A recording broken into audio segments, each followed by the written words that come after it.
The following program may contain coarse language, violence, nudity, mature subject matter, or scenes which may not be suitable for all viewers. Viewer discretion is advised. All Hit Radio.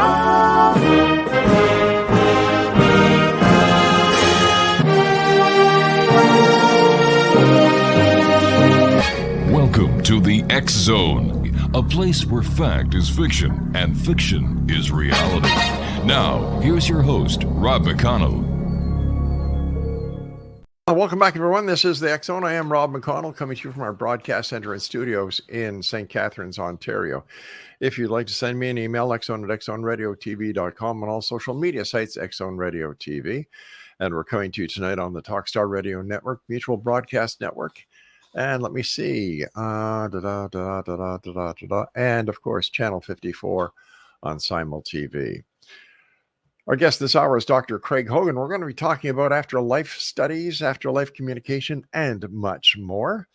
And we've had the pleasure of having Dr. Hogan on the show before. And Dr. Hogan, welcome back to the X Zone. Good seeing you, sir. Rob, it's a delight to be here. It's a different world. Everything is changing, and we know so much more than when I was here before. Oh my gosh, it certainly has. First of all, thank you very much for joining us, Dr. Hogan. I know how busy you are. It's sincerely appreciated, sir. Dr. Hogan, for the people who haven't had the opportunity of seeing you or hearing you before, would you be kind enough to give us a little bit about who you are and how you were able to come to doing all the great work that you're doing now? Well, it started decades ago. It was when I was in my 50s, and I started meeting psychics. They were coming into my life, and I had no interest in religion, had no interest in anything having to do with psychics or anything of that sort. And I met them, and they convinced me of the fact that there is a psychic world. There's a world that's greater than the given world that's greater than everything that we see. And so then I found out that I have psychic ability, that I can do remote viewing. I'm able to remote view things in people's desks or in their homes across the United States. And then I found out that there is much more to this reality than what we can see. So that means there must be much more to what happens after we leave this reality. And that's when I started studying the life after this life and afterlife communication. And since then, I have devoted myself to it. I'm on a quest. I'm like the Cervantes, and I'm out there trying to teach the world, to let the world know the truth about what we know now, because we know so much more now than we knew ever in the history of humankind. And people just have to know it. They just have to understand it. So that's my quest now. In your opinion, sir, what has been the most significant find in the work that you do recently, since the last time you and I talked? We have now the recordings of people speaking from the life after this life. And we have the recordings that we have made that people are making now. They're making them on a standard tape recorder. And it's much greater than EVP, the standard EVP. This is conversations that people have over the tape recorder. And so we have that recording, but we also have recordings from people who are direct voice mediums and materialization mediums. Now, direct voice medium means that the person has the talent of sitting in a room, and voices will come out of the air or out of an ectoplasmic voice box and speak to the people in the room. And then we have thousands of those recordings now. And it's like they were standing in front of a microphone. So, and the really wonderful thing about it is the fact that we have these recordings from people, loved ones on this side, who met regularly with the medium and would spend time talking like they were talking over the breakfast table with them. And so we have altogether 15 different types of evidence like this. And they're evidence that people are very much alive. They know what's going on in our lives right now, and they're available to communicate with us. It sounds strange saying that someone is very much alive when on this side of the veil, they're no longer with us. So on the other side of the veil, they're still alive and active. Yeah, they are active, and they are interested in us, and they come to visit us when there are anniversaries, when there are birthdays, when there are special events. They are there with us at those times. They don't celebrate those things in the life after this life, but they will come to us and they will be part of us. They even go to their own funerals. So they will come to us and they'll be Wow. standing among us. They will be speaking to us. They're continually trying to communicate. They want to communicate with us. So they'll come to us and they will try to influence us mentally, telepathically, so that they can get messages through to us. And everyone has this constant flow, sometimes from guides, from angels, from others, but especially from loved ones on the other side who are trying to come through and say, I'm fine. Don't worry about me. Stop crying about it. I'm going to be meeting you very soon. We're going to have a wonderful reunion and we're going to share stories about what has happened with us. So we just have to realize that that's true. And the communications that we've gotten through materialization mediums, through direct voice mediums, are proving that that's true. And we've got those recordings. Now, Dr. Hogan, you were talking before about the way that these certain people can communicate with the other side, that it's recorded on a regular tape recorder. Yeah. I've never heard of this before. Yeah. I've heard of EVPs, but direct voice. Yeah. Yeah. And who discovered this and how does it work? Well, actually, this is exciting. Yeah, it's been happening since the 40s. So there's been quite a bit of it. There was a fellow named Rochelle Wright who in Italy, who had an old valve radio, and he would turn on his valve radio and he would make the dial go across the channels. And eventually then he would tune into an individual from the other side speaking through the radio, and they would speak to their loved ones sitting in the room with him. And they'd have conversations about things that Rochelle Wright would have no knowledge of, but they were having conversations about it in the room. The fantastic thing about it is when they looked at the old tube radio, they would unplug it and the voices would still come through. They took the tubes out and the voices still came through. And the reason for that is that it wasn't the tube radio that was making the voices. It was the energy from those on the other side speaking through that device so that they could speak to their loved ones on this side. The EVP, what we used to call EVP or instrumental trance communication, has really grown up. We now are able to have recordings in which we ask a question on a tape recorder. We play in the background syllables of nonsense that have no words in them, play that in the background, record that, ask a question of the loved one in the next plane of life. And then when we play it back, right after our question is their response on the recording. So it's not just a matter of walking into a haunted house and getting EVPs. We're actually asking questions, they're responding, and the responses are always of the loved one who's come in from the other side. So instrumental trance communication, or EVP, has really grown up. Is this proof of communication between dimensions? Yes. And when we talk about dimensions, actually, there's only one reality, and we're all in different dimensions of that reality. We're all in different focuses of the reality. So that what happens when we go on from this life into the next life, what we're really doing is just changing focus. It's just as though we had been watching a waterfall and we turned around and we saw a hillside. We're in two different focuses. And it's as easy as that. The transition from this life is very easy. Anyone who makes the transition, they communicate back to us and say, there's nothing to worry about. This is an easy transition. I didn't even know I made it. And here I was on the other side, and I was with my loved ones there.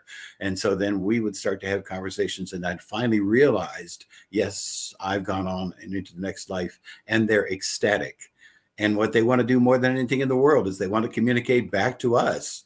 And they want to say, everything is fine. Don't fear the transition that we call death. There is nothing to fear. When that transition occurs, people who are in terrible accidents, like automobile accidents, and they don't feel pain. They're taken out of the accident scene before it happens. And they're not part of it. They have no pain involved in it. So the transition is very easy to make. And people on the other side are telling us, don't worry, stop fretting about the passing of the body. It's not important. So basically the meat suit stays behind and the spirit and soul does the crossing. That's all that's really real. The spirit and the soul is all we are. We are eternal minds. We're spiritual beings. We're in one spiritual plane now. We'll go on to a next spiritual plane, and it's just a matter of changing signals. So then, as you say about the other dimensions, we can call these other dimensions, but they're just the same change of focus. So they refer to them as being other eternities or other globes or other planets. But they're all simply one part of our universal intelligence, and we just change focuses from one to the next. And we can do that in our lives now. I mean, we can sit down and learn how to relax and communicate with our loved ones by going into that change of focus in our minds, so that we don't go anyplace, but we have that change of focus and they're able to communicate to us. So would this be like meditation? Meditation is one way of doing it. So all you have to do is sit down, relax, and what you're doing is you're shutting out the physical world.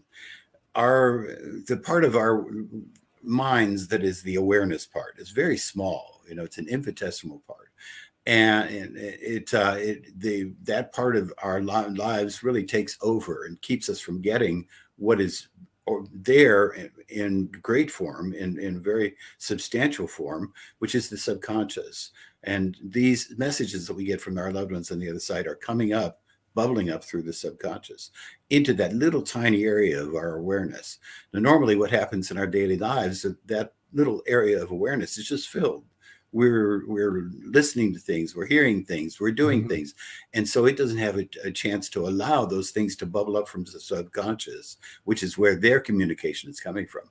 If we can learn to relax the physical world and just let that part of our awareness sleep for a while, then those will bubble up from our subconscious. And meditation is a way of doing it. All right.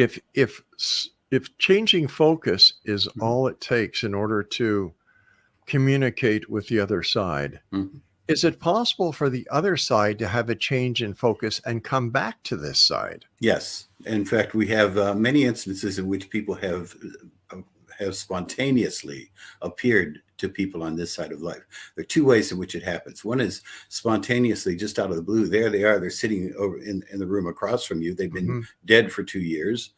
Or in materialization mediums, where a medium sits in a room and has this energy, this ability to allow people to materialize in the room and speak to people.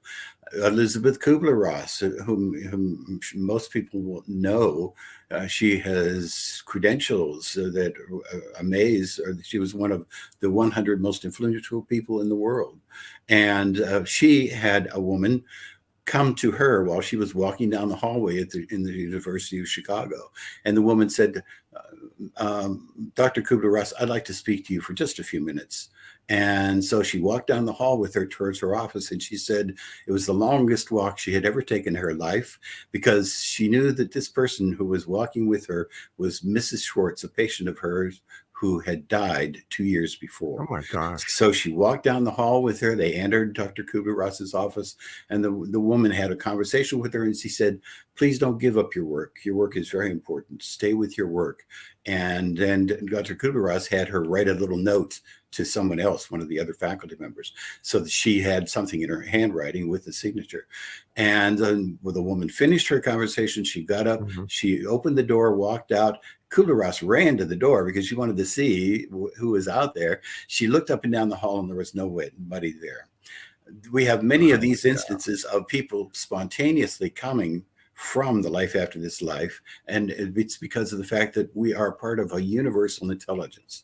So that when this is not a matter and energy world that is dead and full of stones and planets and the things that happen by accident. This is a world that's made out of intelligence, which is consciousness. Consciousness is the basis of being. That means they can change the rules anytime they want. And so if they decide to come through, then they do. All right, doctor, please stand by. I can't change the rule of commercials, so you and I will be back. Exonation, our very special guest this hour is Dr. Hogan. And if you'd like to find out more about Dr. Hogan, visit seekreality.com or afterlifeinstitute.org. I'm Rob McConnell. Don't go away. We'll be back right after this very short break. Are you ready? Because here we go.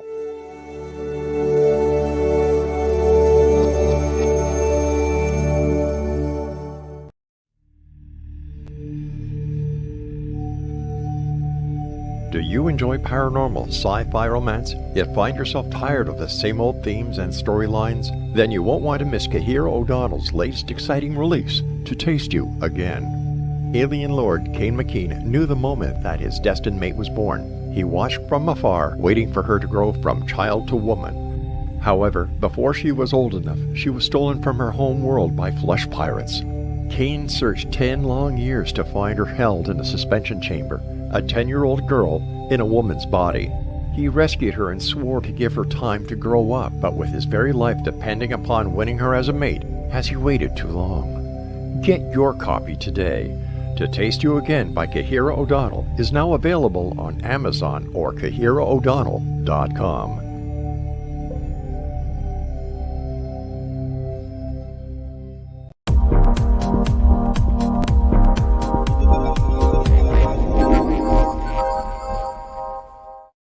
Welcome back, everyone. Dr. Craig Hogan is our special guest. And if you'd like to find out more about Dr. Hogan and the work he does, seekreality.com or afterlifeinstitute.org.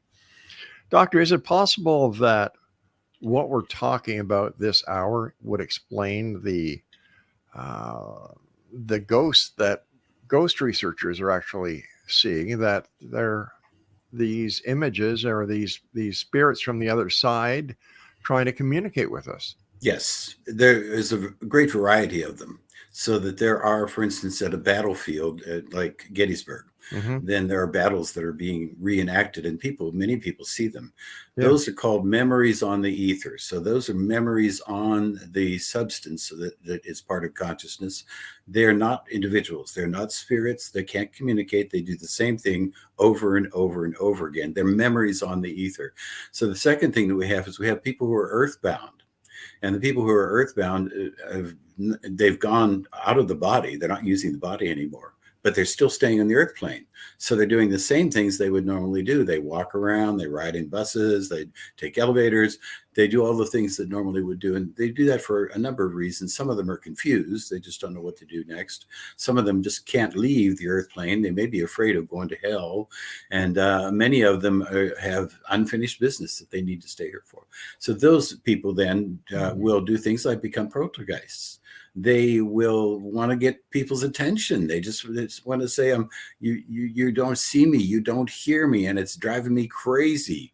So I want to do this. I'm going to move things in the kitchen. I'm going to do something that'll get your attention. So they become poltergeists. And there are other people who are, when we see an apparition, a person who is coming into a room, and that apparition has solidity to it, they are rather like the appearances, like Dr. Kubler-Ross's. Those are real people. They are real individuals who have been able to come into the room for some special reason that is affecting our lives for some reason.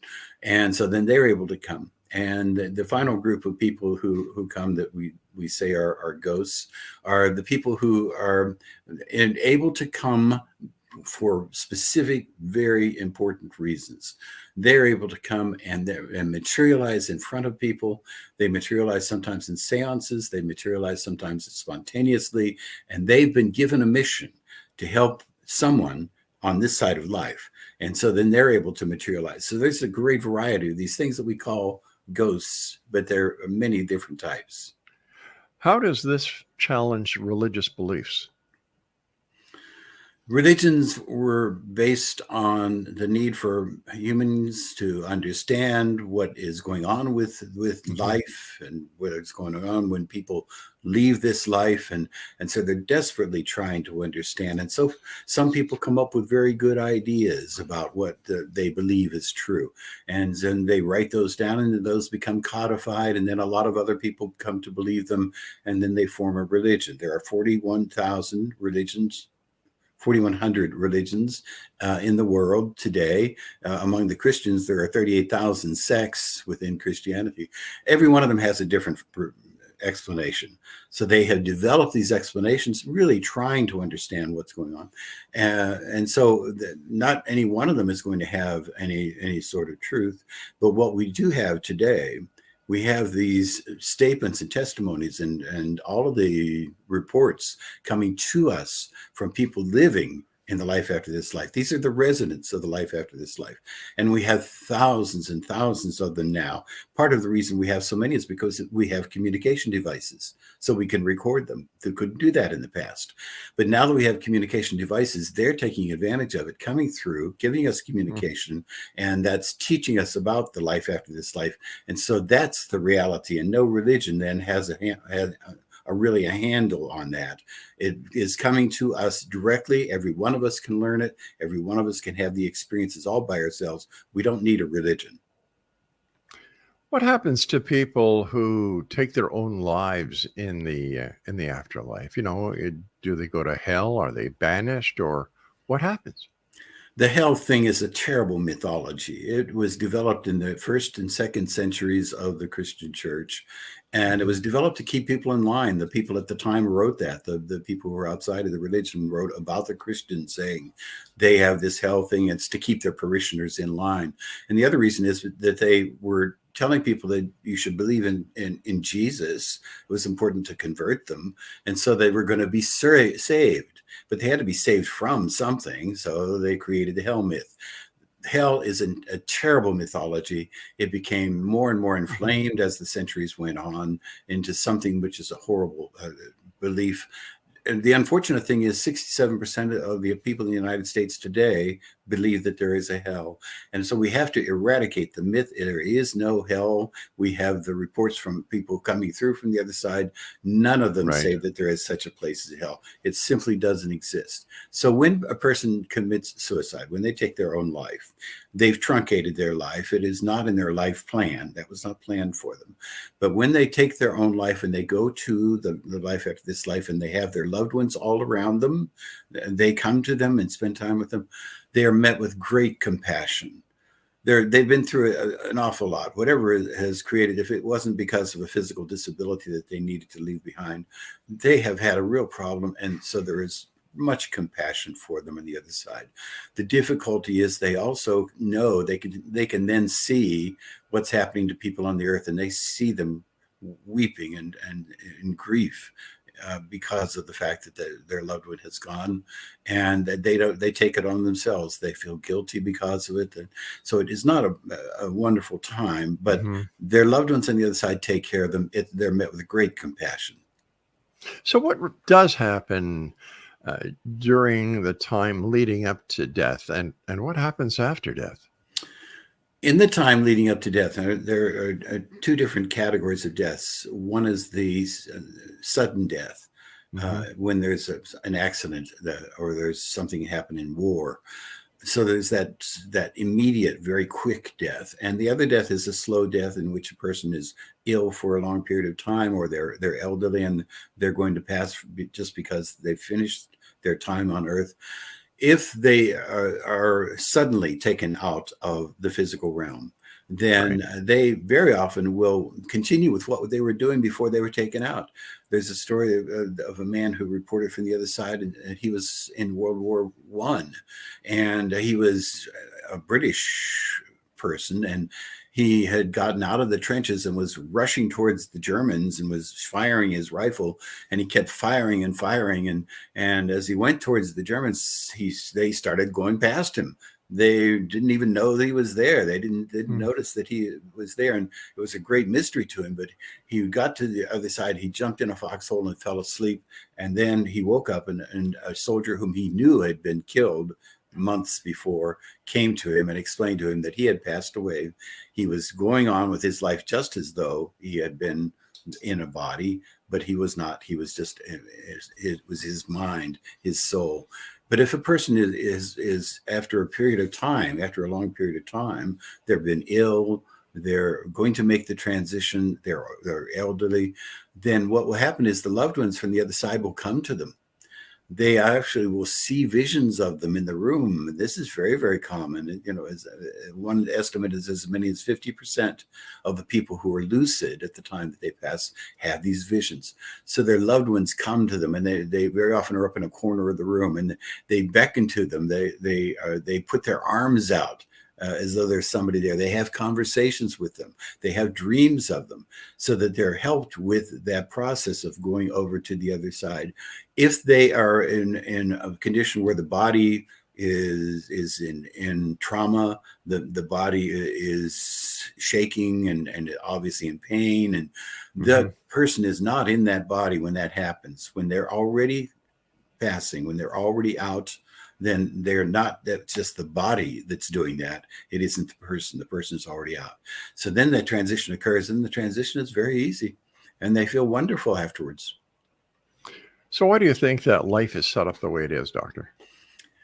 Life is set up this way because we are here to learn lessons, to grow in love and compassion, and to enjoy our time here. And all we have to do in order to fulfill our purpose in life is to go ahead and stay with the lessons. If we have a lesson that we're learning, if we're having a struggle, if we're trying to get through something, stay with it, come out of the other end. And after that, then we'll be successful, and we will have learned something from it, and not give up, but always stay with the struggle. And because the second thing is that we are here to learn how to love and be compassionate.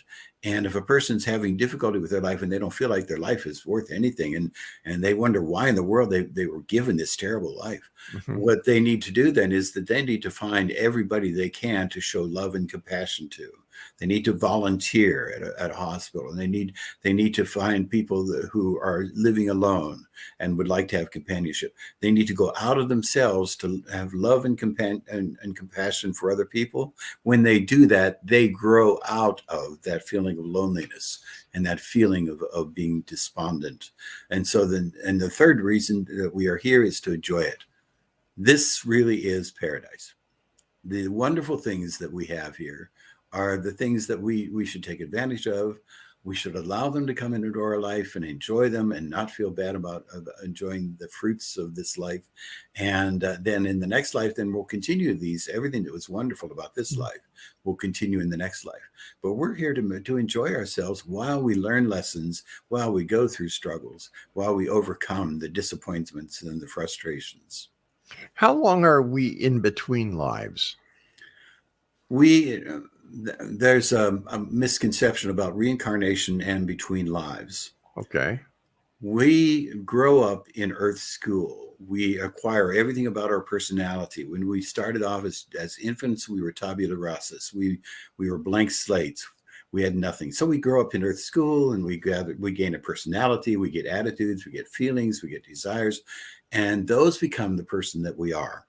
That person that we become stays the individual that we are when we go into the life out of this life, when we change our focus into the next life.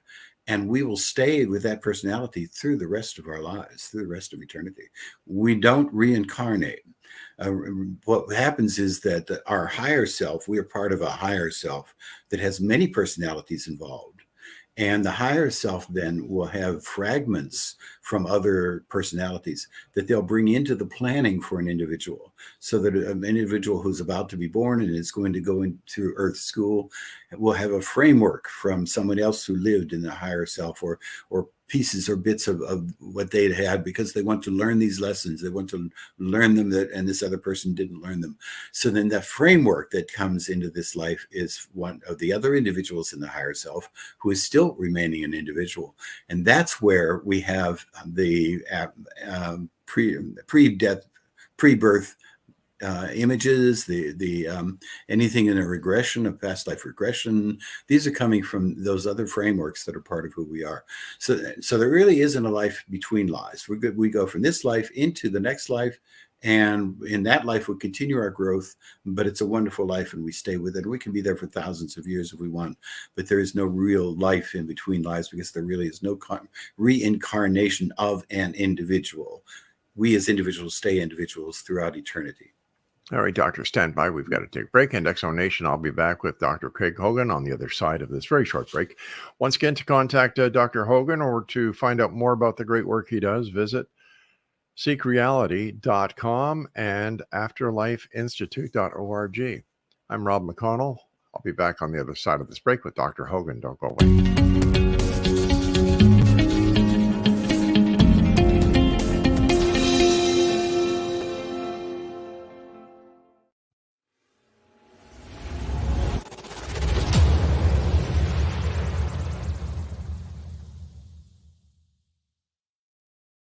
So I was watching the X Zone TV channel last night when I was abducted by aliens, and they kept repeating to me over and over again, simultv.com, simultv.com. What's simultv.com? That's what I asked them. They had it written on the side of their UFO. How do you spell that? UFO. No, I mean simultv.com. simultv.com. simultv.com. Right. simultv.com. Interesting that you were abducted by aliens in a simultv.com UFO last night. Oh, yeah? Yeah. Now that you mention it, I remember now last night I was awakened from a deep sleep. My great-grandmother was standing there. She said she'd come from the hereafter to tell me about simultv.com. She even spelled it out for me. simultv.com, sonny boy. simultv.com. simultv.com, sonny boy. Wow. Yeah. Guys, you'll never guess what my psychic guru just told me. simultv.com. Exactly. Are you guys psychic too? Of course. We all know about simultv.com. simultv.com.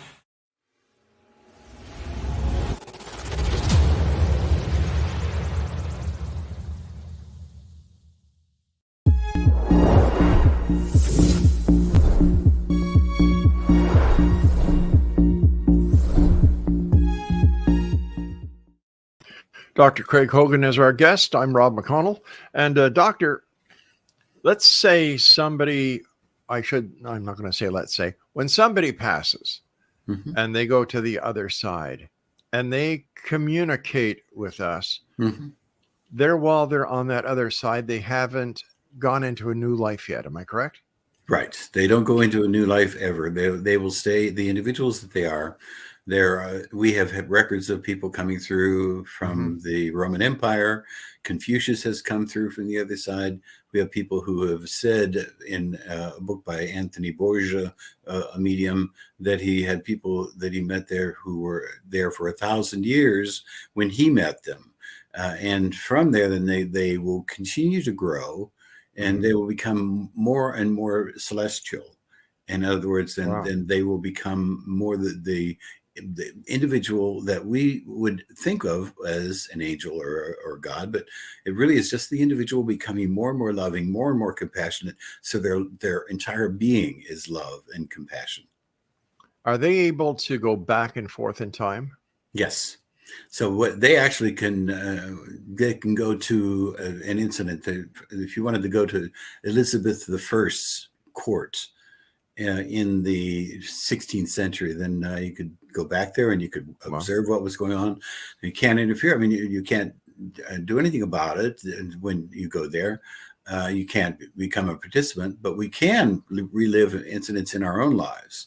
So they do permit us to relive the incidents in our own lives, but they are, in a sense, rather like a stage show. It isn't that you're there and you're changing things, but you are reliving it and you're doing things differently to see what would happen.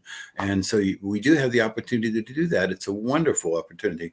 These are all things to help us to grow. That's the purpose of it. So we're continuing to become more loving, more compassionate, and more wise as we go through eternity. Fascinating. Truly fascinating.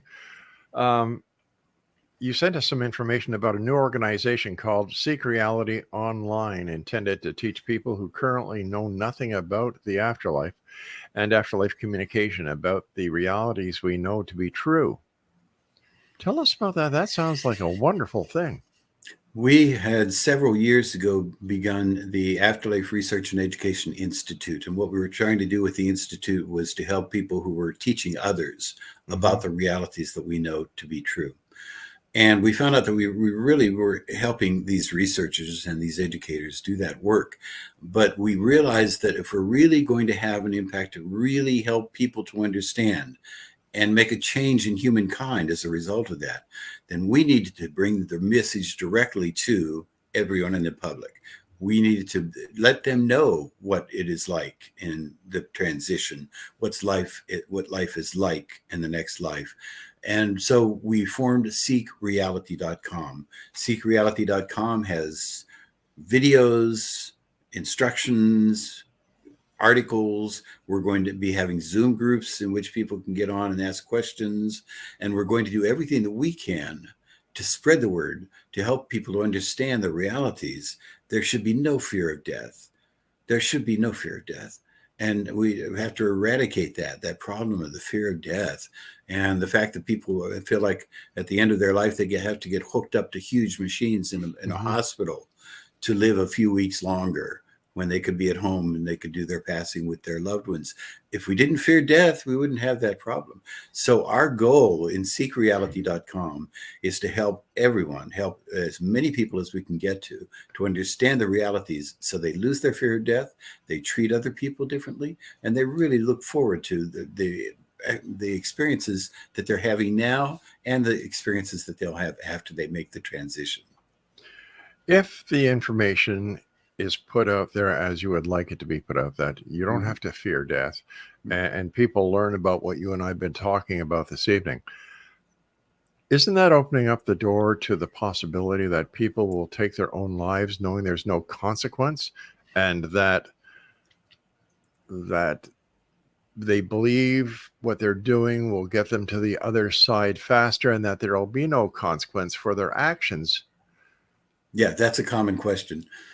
When a person understands this, when you really understand the fact that you are a spiritual being, you are an eternal being having a physical experience, right? It changes your viewpoint. Then you no longer feel that you need to leave this realm. You're willing to follow through with it and stay with the people whom you love. You're growing in love and compassion.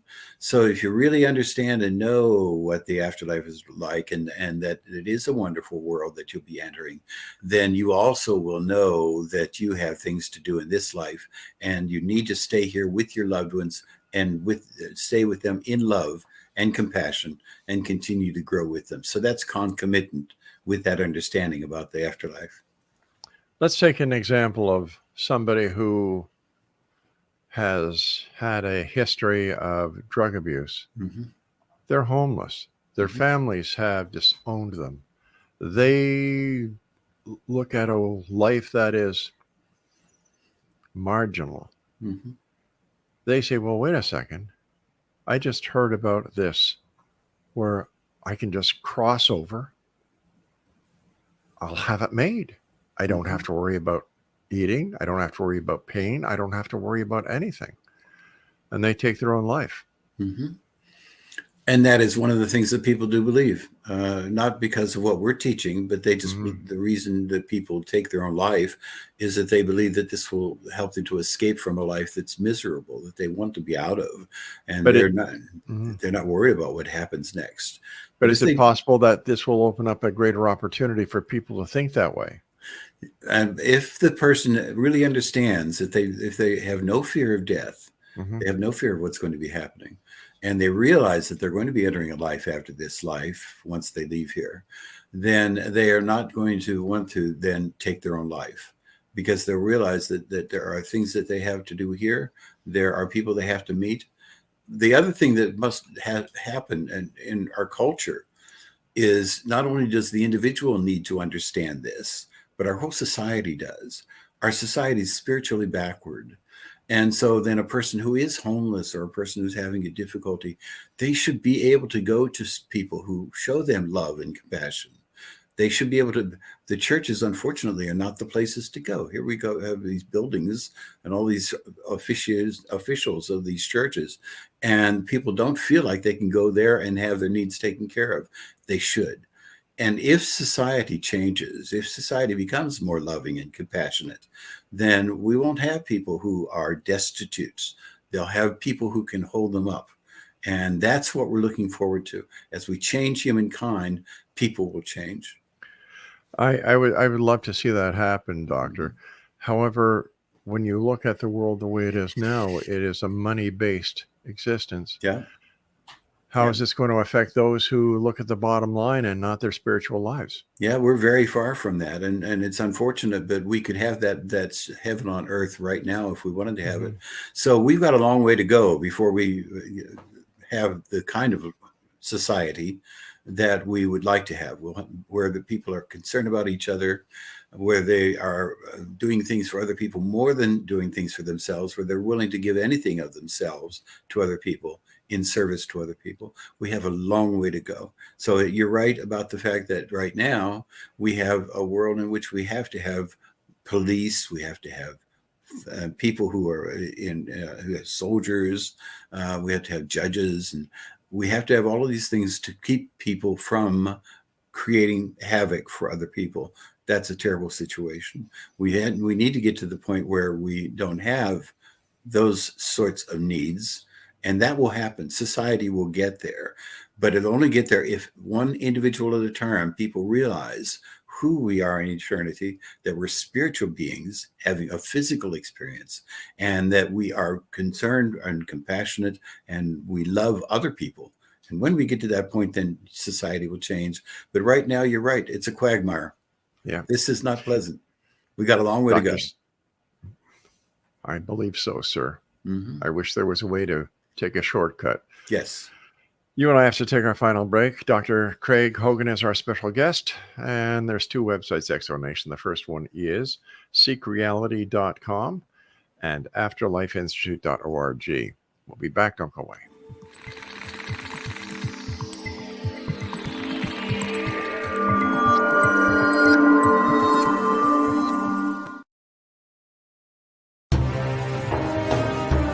To be accosted in her bed and abducted by aliens was the last thing Michelle expected.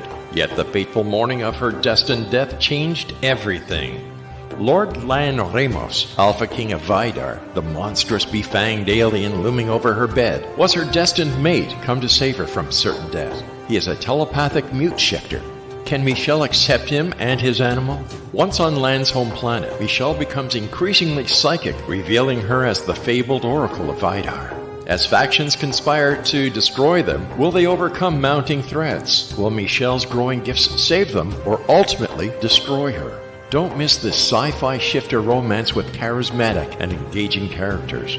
Get your copy today, The Oracle of Vidar, available on Amazon or CahiraO'Donnell.com. That's CahiraO'Donnell.com.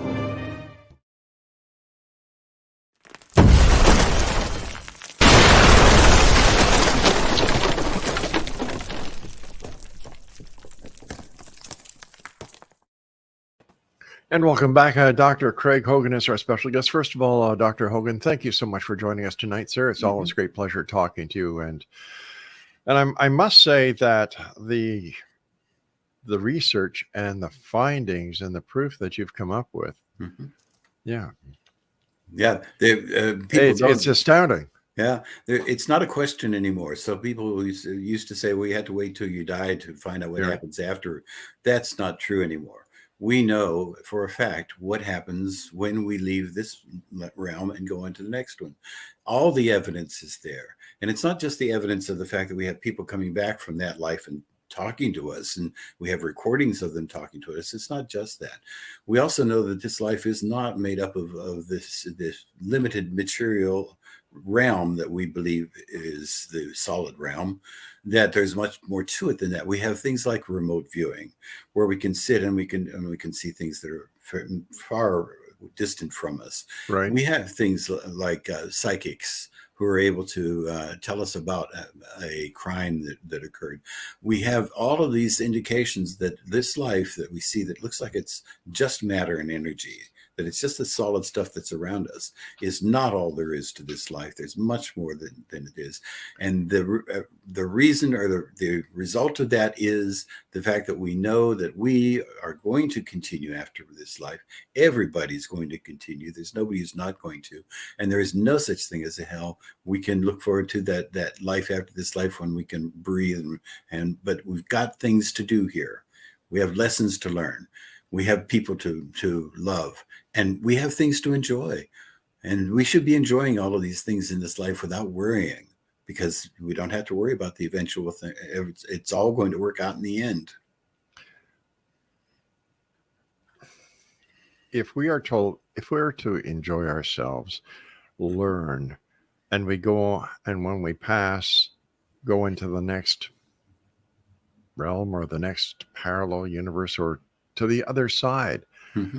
What is it? What is it all for? Like, what is the final mission? The final mission is for us as individuals to become more loving and compassionate, but then also to live in a society full of individuals who are loving and compassionate. If you can imagine what it would be like on Earth, which we're very far from this, but if you can imagine what it would be like on Earth if all people were more concerned about other people than themselves, they were seeking to find ways of taking care of the other person's needs more than their own. And if every person were like that, then we would have a heaven on earth that would be wonderful. We'd have all of the wonderful things that we have, all the experiences, and we'd also have loves and joys and peace with other people. Just the fact that we can imagine that, we know that that could be true, is an indication of the fact that it is possible. And that is what we would enter when we enter the next life. But we can have that in the earth realm. It's up to us as individuals to become all we can become individually. But then as we become different individually, we change humankind. And the result is the objective is to change all of society and all of humankind, so we don't have conflict and wars and these sorts of things, and have much more love, peace, and joy with each other. You said the next life. Mm-hmm. When do we get to the next life? Or are we talking about the life on the other side of the veil as the next life? Yeah, it's what we call the afterlife, but it really isn't after, because we're in a spiritual realm right now. We just change focus to another spiritual realm. So when we go on to the life after this life, or the next life, or the realm after this realm, then what we're doing is we're just changing focus from one to another. And we can still come back to this realm. We're able to communicate with people who are living here once we've gone on to the next realm. And we can communicate with them. So we can still have communication. It isn't that there's a veil. It's just that we haven't learned how to communicate with them. But they're available, and they're anxious to communicate, and they're trying to get through to us. All we need to do is to learn how to relax and do that. We actually developed a training program. It's a free training program that's online that teaches people how to go into the state of mind in which they can have these afterlife communications on their own. And it's at afterlifeinstitute.org/self flew out of my head. Self-guided. And if you go there, then you can learn how to do that. We also have psychotherapists who are now helping people to enter that state of mind. So we have a psychotherapist named Allan Botkin who does an Induced After-Death Communication, a psychotherapist named Rochelle Wright who does a Guided Afterlife Connection, and a psychotherapist named Jane Bissler who does a Loving Hearts Connection. And all three of these psychiatrists are able to help people sit in their office and have afterlife communications. So it's possible for us to do that. We can do that anytime that we want to. We just have to learn how. What would you like to share with the Exo Nation tonight, Dr. Hogan? What is your final thought? What is your final message? The final message, the important message for everybody, is that you do not need to fear death. It's just a transition, and you'll learn how not to fear it, how to realize what's going to be happening if you just learn what life is like on the next life and what happens at the transition. We have all of the records from people from the other side who've come back to teach us about it, to tell us what it's like there, to tell us what happens during the transition. And if you just will open up and look at the literature and look at the videos and look at the things that we have on seekreality.com, then you will eventually learn those truths. And once you have that conviction, once you know that that's true about life and about the life after this life, then you will no longer fear death. You will no longer be concerned about your loved ones who have gone on before you. Your life will be much richer, and then you can start to enjoy life, learn lessons, and continue to learn and love and compassion. Dr. Hogan, our time has come for where I have to say so long to you. As always, great pleasure talking to you. Thank you for taking time out of your busy schedule to join us tonight, and I look forward to the next time you and I meet back here in the Exo. Take care, sir. Thank you. I'll be back on the other side of this commercial break at the top of the hour, Exo Nation, as we go into hour number 4. And our guest is Ralph Ellis. Fascinating conversation with Dr. Hogan. And man, can you imagine talking to your deceased loved ones? That would be quite cool, wouldn't it now? Once again, if you'd like more information about Dr. Hogan, visit these two websites, X-Zone Nation. One is seekreality.com, and the other one is the afterlifeinstitute.org. I'll be back at the top of the hour when my guest is Ralph Alice, so don't go away.